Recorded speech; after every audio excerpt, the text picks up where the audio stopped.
Hello, I'm Philip Stoten, and this is the Supply Chain Intelligence Show, a Scoop Studio production for Nexar, an LTM company.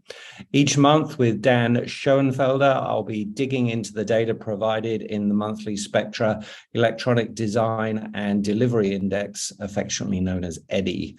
We'll be talking to special guests from the industry to find out if the data in the report matches the sentiment on the street. Today's special guest is Akhil Oltikar, founder and CEO of Omnics, who provides simple, fast, and affordable software to run supply chains. Akhil's got vast experience advising companies on supply chains in the various roles he's had in EMS and supply chain consulting sector. Before we talk to Akhil, Dan, let's look at the key findings from this month, starting with the good news. Supply and demand indexes are closing in on each other, and the supply index has passed the 100 mark, parity pre-COVID, I think, for the first time in over a year. What thinks you?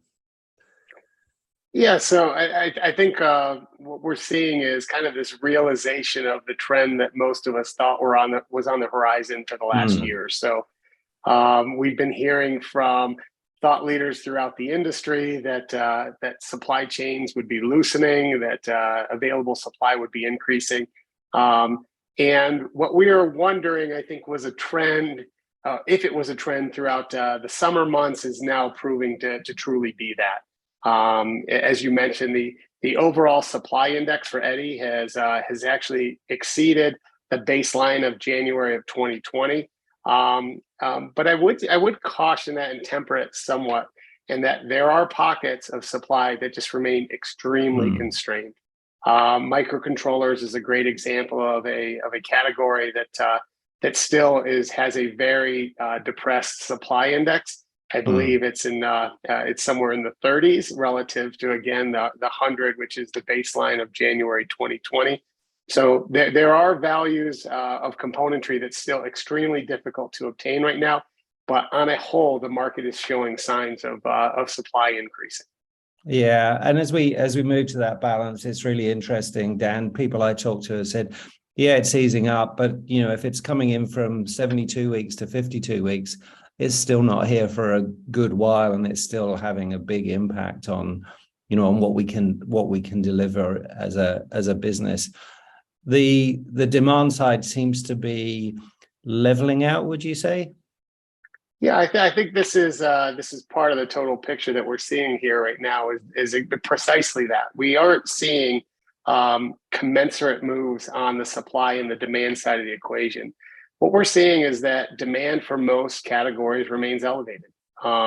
It's not decreasing at the same rate the supply is increasing yet, but I expect to see that demand is going to continue to decline in the subsequent months.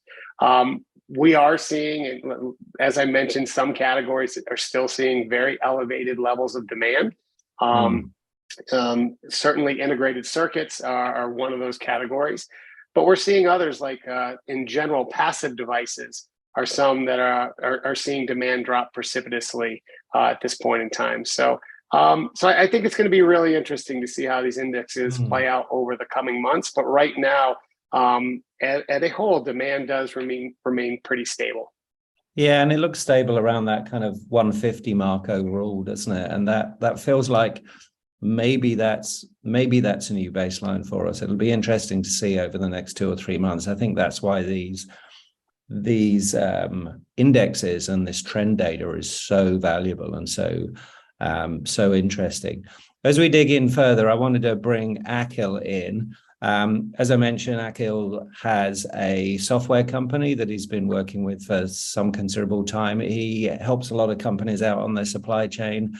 Prior to Omnics, he was advising some very large OEMs on supply chain design and how to manage their supply chain and assisting them. So, Akhil, thank you so much for being available to us today, and thank you for joining us. You've, I guess, taken a brief look at the report. What are your initial thoughts? Thank you, Phil. Thank you, Dan. Thanks for having me here. Fantastic report. I think as I was looking through it, exactly to Dan's point, I think something that we were thinking that could be happening in terms of supply being more manageable and more availability on the upstream supply chains. I think we are seeing that happen across the board, bearing few categories, few components, so to say, as Dan was mentioning. So from where I stand and where Omnics is working with and what our customers are facing, we have seen a similar trend in that direction. If we look at the end-to-end supply chain, so as Dan was mentioning on the component, certain on the upstream supply side, what I've seen on the downstream supply chain is that the inventory, warehousing, and transportation, if we take these three areas as the connectors and the link all the way down to the end consumers, we are seeing that there is some growth in terms of inventory, in terms of the warehousing capacity, but the growth is slowing down, and it's not what we have seen in the past. So there is definitely some slowdown that we are seeing. One interesting, the recent logistics managers index that was published in September, what we saw was that the transportation prices are contracting at a much higher rate. Clear, at the same time, the inventory levels are higher and the inventory cost is higher. Of course, inventory cost is also driven by what we are seeing as increased in interest rates. So that's definitely going to go up. And also there is a factor of the upcoming holiday season. So all companies have pretty much stocked up for the upcoming season. And I think it will be very interesting of what's going to happen and how this season really turns out to be. And the data that comes out of the holiday season is going to really set the stage in terms of, okay, what do we see and what's going to happen next year? Clearly, there is softness, which we are observing. From a demand perspective, most of our customers are seeing that as well. The lead times, if I look at the inbound lead times from a transportation perspective, logistics perspective, they have decreased. We are not looking at that kind of a shortage or bottlenecks at the ports. So overall, I think there is a trend in that direction from, considering the consumer demand. But it's extremely hard to see that in terms of what could be happening 2023. And I think the holiday season is definitely going to give us a lot more data. Yeah, it should give us a lot. Dan, it's really interesting that Akhil brings up the topic of inventory, because inventory is a big challenge at the moment, not just from a point of view of the companies that are having to manage it. They're having to, as you say, stock up for the holiday season, but they've been stocking up all year because they've got a lot of work in progress there. They're trying to protect their customers, particularly if they're contract manufacturers. How much does that buffer of inventory affect what we can see in terms of visibility in the data? Because it's kind of creating a gray box between supply and demand, I guess, Dan. Yeah, I think this explains some of why you're not seeing commensurate gains and losses in the two supply and demand indices at this time. Without question, stockpiling of inventory was a common practice over the last couple of years to protect revenue predictability for most organizations. And it's something that it certainly is going to play a role in how these indices reflect reality on the ground over the coming months. I think it'll be very interesting to see where do we arrive at what is the new baseline. I think right now it's too early to say exactly what that new reality will be. I think we'll need several more months of data to figure that out. But there are certain market trends that are undeniable that are going to continue to keep the demand for componentry relatively high. The proliferation of electronics within our daily lives, within our work lives as well too, is something that without question is going to continue. And so how does that impact the new normal? And how does that then manifest itself in the data that we see will be a really interesting trends to see in the coming months. Yeah, and that data becomes hugely valuable as a result of that. And that's the other thing from Akhil's comments I wanted to touch on, Akhil. You talked about softening demand, and interestingly, you probably talk to a lot more OEMs than I do, and you work directly with OEMs. I tend to spend a lot of my time talking to contract manufacturers, particularly in the electronic manufacturing services arena. and they are kind of curiously waiting for the softening in demand and still seeing quite strong order books, still seeing positive book-to-bills in their sector, and wondering where that's going to hit. On the OEM basis, you're already seeing a softening in demand? There is a demand softening there, but it's an interesting point that also Dan mentioned. If we look at, even if the existing products and what's coming really, there would be softness. It's not happening now. It may happen, a few months, 6-8 months down the road. But what's interesting is there are several other factors in play here. Look at the speed and the acceleration of hardware development that we have seen over the past 4 or 5 years. This is not just to do with COVID, right? I mean, there was huge investment that went in when it came to accelerating the hardware development. So even if we are seeing this softness, and we will see that, I think there will be, whether it's new categories, new product lines, that will fill up that gap, not entirely, because the products are being developed at such breakneck speed, and that is going to be pretty interesting. So if we think, 20 plus years in supply chain, never a dull day, right? It has been that way, and now we are seeing, probably, at least personally for me, the best example of bullwhip effect that we are seeing here. So what happens is that for the ripples to settle down, it'll take some time.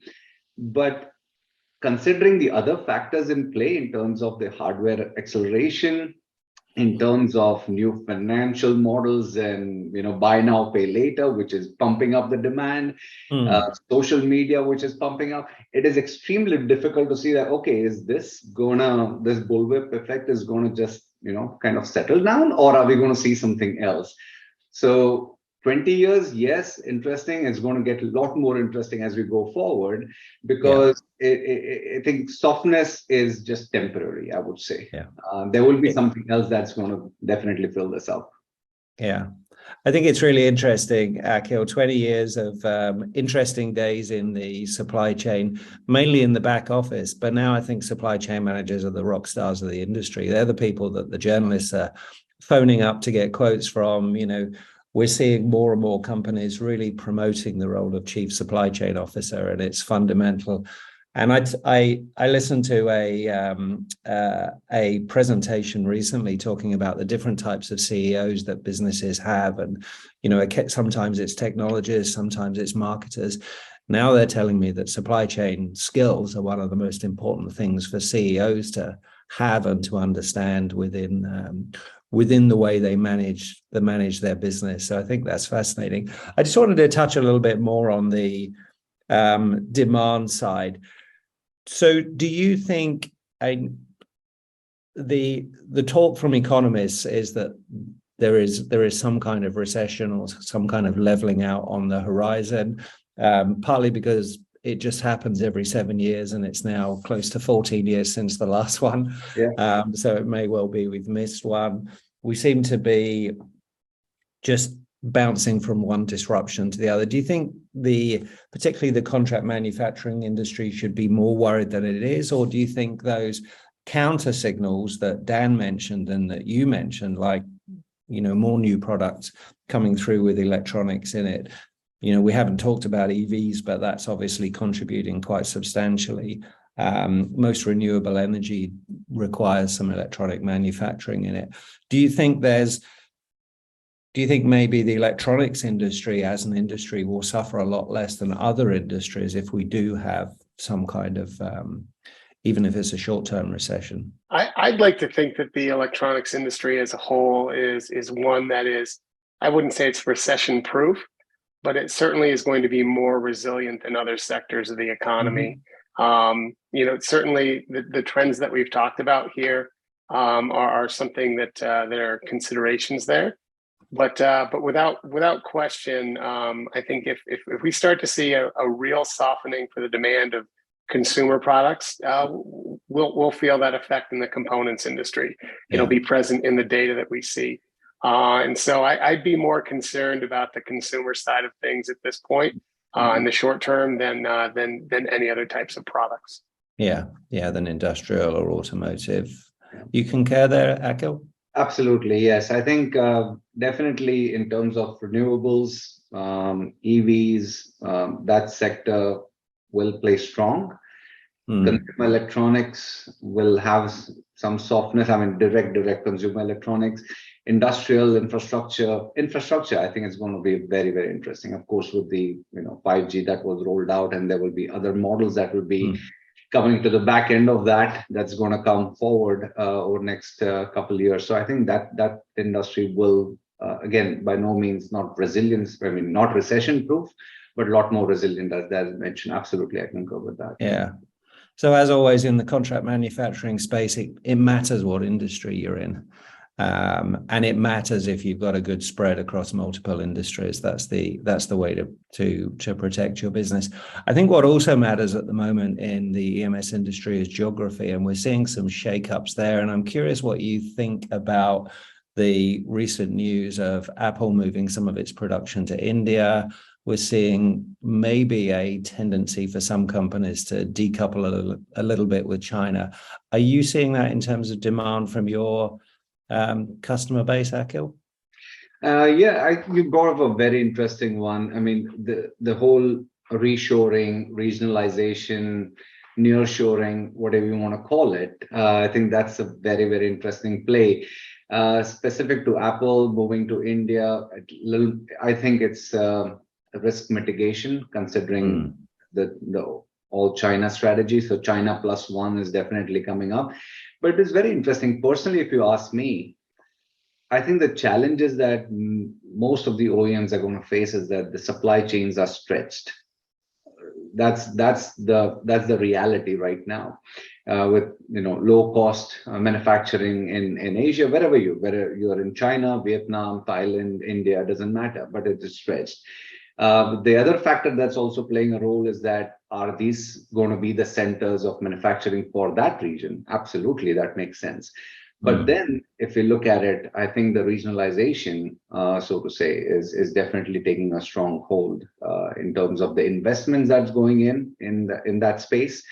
And it is beneficial. It is important because if we think about the speed at which the consumer moves and how the supply chain has to move, or the business is moving and the supply chain has to move with that, let's be honest, unless you are flying or have a teleportation, some sort of a Star Trek kind of a technology to move your goods in a second, you have a long supply chain. So that's going to be a challenge. So regionalization will be a focus. It's not going to be an exodus from China. I don't believe that. No, I don't. There will be certain sectors that will be looking at regionalizing to better serve the end markets and mitigate risks. Yeah. Dan, it's fascinating. I occasionally go and look back at interviews I did at trade shows 10 years ago. And we were talking about regionalization in those interviews 10 years ago, and we're still talking about it, and we're still looking for the right term for it, whether it's reshoring, right-shoring, all these different onshoring terms. But it's certainly a factor at the moment, and I wonder if it's affecting impact and whether within your data. And I know it's possible with Nexar to drill down into more data for your specific customers, but whether within your data you're able to see some of those regional variations and what you're seeing. We do. We mostly see it manifested in seasonality at this point in time. We're not seeing large shifts in supply and demand from a regional perspective. Or adoption from users from one region that is an outlier at this point in time. But there are some geopolitical considerations when it comes to the usage of our tools and the adoption of our tools over the last I would say 6 to 9 months. That is certainly, we are seeing some of that in our data. But it's more of a really highly specific trends to really specific geographies. Certainly Russia, Belarus, Ukraine come to mind when we're talking about that. So we do see it in pockets in the industry, but I would say the major sources of manufacturing, the major sources of consumer demand are ones that have remained pretty consistent throughout the pandemic. Yeah. Yeah, that makes sense. And obviously both of you guys are very data driven. And I see that when we're in such a disruptive environment, we have been for some considerable time, it looks pretty certain that disruption is something we're going to have to live with in the long term.